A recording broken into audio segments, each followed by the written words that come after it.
All right. Hey, welcome back again to another, I don't know what we're calling these, I guess just lunchtime hangouts. And they've been so much fun. I've got another really special guest, another friend, another team member that's on with me today. And this is Shanna Castillo. Shanna, why don't you say hi and introduce yourself?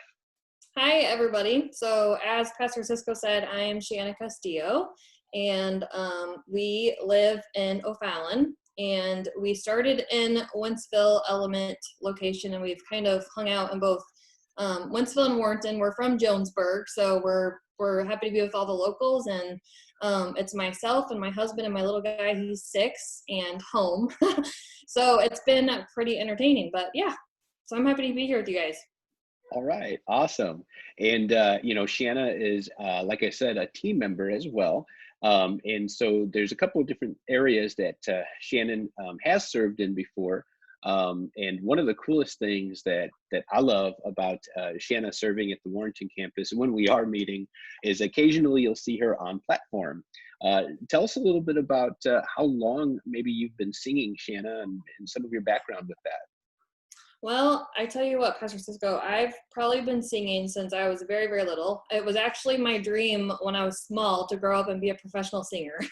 So I grew up wanting to do all that. I was in choir, show choir, everything growing up and in high school, kind of invested in music a lot. And then when I first started serving, I guess it was 2014, I really started getting into just volunteering at Element and trying to just give back in the best way that I could. And worship is how I'm transformed. So it's amazing to be able to see the transformation happen for others through music. And so it's just a big part of my life. And it's nice to be able to incorporate it for Jesus and just to be there for part of the transformation. Man, that's awesome. And what's funny is, I knew that you were a singer because I had seen you sing a little bit at the Winsville campus back a couple of years ago. And so whenever we started talking at the Warrenton campus, and you told me, man, that was really on your heart to sing again, and you told me a little bit of your background, I was pretty blown away because I didn't know that you had been singing for such a long time. So that's awesome, and you sound great. Another area too that you'll be seeing Shanna help us with once we start gathering again is Growth Track. And so tell us a little bit about what you like about Growth Track and why you wanted to serve there as well, Shanna. I think growth track it's very similar to worship, but it's also very different. So both platforms, if you will, both opportunities really transform people. And growth track is an amazing place to first you're meeting possibly new Christians, but you're also possibly having the opportunity to align people with their passion and their purpose and what Jesus wants them to serve. And so growth track is an amazing opportunity to get to meet them, to get to introduce them to Element, to show them our Element culture because it's unlike any other, and just kind of unite them and serve them the best that we possibly can so that they can in turn serve others. And it's really cool how it all comes together. That's awesome. I don't think I could have said it better myself. Very good. So outside of church, I know you are a super busy person, and you have a lot going on. You're an entrepreneur. Tell us a little bit about that. So I will say right now life is a little different probably for all of us. And so I mentioned I have my 6-year-old, he's at home, and it's kind of just a balance right now, trying to provide normalcy for him because he's a routine kid, and really getting outside anytime that we can. I had told Pastor Cisco that we had just went for flying kites outside and just kind of trying to just enjoy the outside in our yard as much as we possibly can. But what's funny is that, so he mentioned that I'm an entrepreneur. So funny story, but nail polish pays our bills. And it's kind of cool that I can say that, number one, because it's pretty unique. A lot of people can't say that. But yeah, so I stay busy with my personal business. I work from home. I've been home from corporate America for 15 months now. So it's been pretty exciting, a lot different. So we kind of went through some changes about 15 months ago when I came home to work for myself. But nail polish is something I've always enjoyed. I have my manicuring license from 2004 that I've never used. So my parents find it interesting how I use it now. And really the way that I spend my time is I have about 1,300 women on my team, part of my organization. And so really my day-to-day is just pouring back into them, especially for times right now. They need the pat on the back. They need the recognition. They need the support as we go through something that we've never lived through yet. So I find a lot of passion in that. It's also something it's really unique, and it's a way that I can serve others. So I'm serving others through the way that I feel transformed in our church and in our culture, but it's also amazing to be able to serve them. So just helping them find freedoms, reach their goals. It's fun. Gives me joy every day. So. Right on. Yeah, I think so too, because you know, one of the things we were talking about before, we were talking about a week ago or so, and you were talking about how even little things like nail polish give people joy right now. And that's really important because, you know, something like that, if it brings somebody joy when the whole world is kind of upside down at the moment, Yeah. that's super, super important. And you also have grown into being an amazing leader. Obviously, you have a big organization. There's a lot of ladies that look up to you. And it's awesome to see like the growth you've had and how you can lead that organization and keep people inspired. Do you find it hard sometimes? Because I know as a pastor, I'm just being an open book. It can be challenging sometimes with you're, you know, pouring out and inspiring others, but then you have to keep yourself filled as well. Do you find that challenging? And if so, like, what are some things that you do to keep yourself full? It's very challenging. Definitely part of that balance, and balance is something that you don't find. It's something that you have to create. And um, being an entrepreneur is enough balance by itself, but then leading and kind of falling into a leading place, because you really can't pour from an empty cup. I mean, if the cup's empty, you can't pour for the mat. So a couple of the things that I really do is, number one, I have a business coach, because my coach gives life to me when I serve so many other people. And so she's also Christian. So I've found like the person that just kind of gets me and can complete me, honestly, in many ways. And so she pours into me. I make sure that I take time to myself. So right now it's a little different again with my little guy at home, but I like to read. So I try to just stay focused on my books. In the morning when I come into my office, I start with my devotional.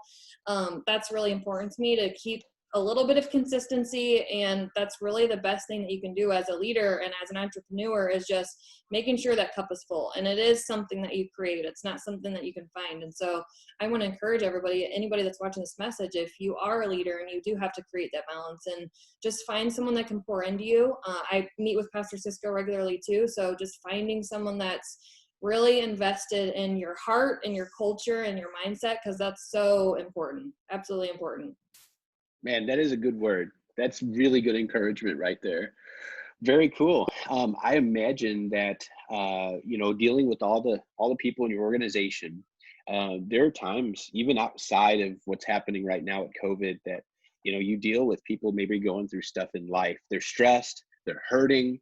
What's advice you can give to people right now that are stressed or hurting? I think for me, it's really making sure that I'm being an active listener. It's so incredibly crucial. I think lending an ear, especially for people that maybe they're not used to speaking up, maybe they're not used to speaking out about what's happening in their life or the feelings that they're feeling right now. And so just lending an open ear to hear them and really hear them, to give heed to understanding and empathy for what they're going through. It might not look the same as what we're personally experiencing, but just to be empathetic with them.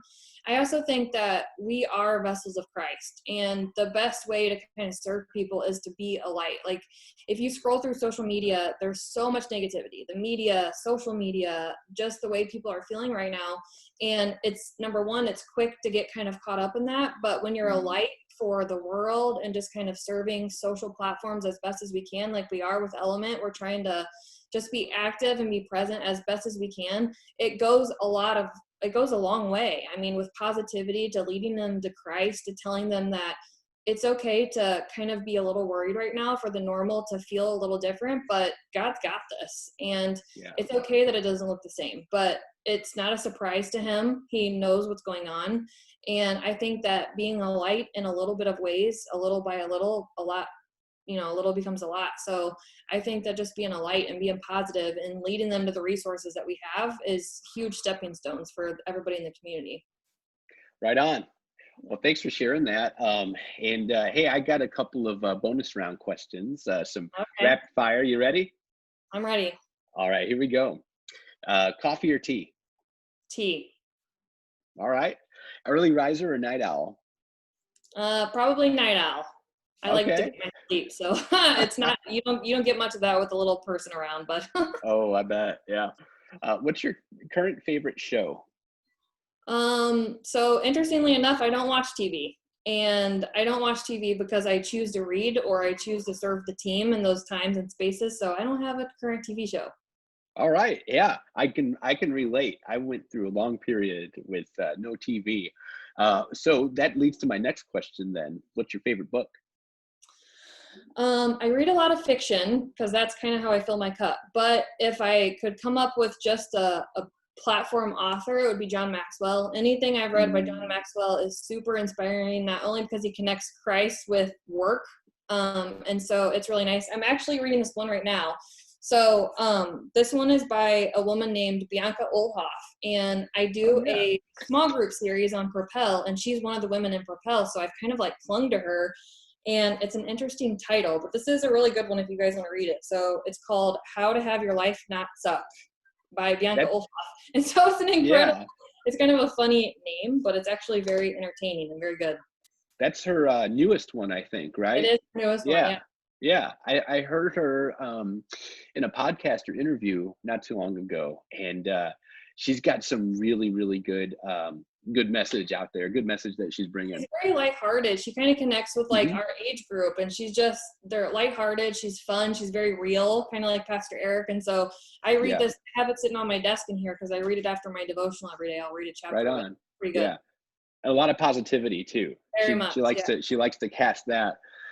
If you could meet anybody, past or present, who would it be and why? Hmm. It would probably be Pastor Bianca, honestly. So, from a personal standpoint, or even like Christian standpoint, it would absolutely be Pastor Bianca. But she also has a twin sister named Jasmine, and Jasmine is someone that I follow for business. So, Hmm. it would probably be either one. I mean, they both have really upbeat, positive personalities that I just really relate to. So, probably one of them. All right, right on. Well, Shanna, thank you so much for hanging out with us for a little bit. Let us get to know you, giving us a little bit more of your background and your business. If people want to check out your business and follow along what you've been up to and what you offer, how can they do that? Do you have a website or is there an email? I do have a website, so absolutely add me on social media if you're not on there already. I promise to be a light in your life and not overwhelm you. But my website is www.colorstreet.com/Shanna's Nail Bar. So kind of a mouthful, but you can reach me on social media, and I'm happy to help anybody.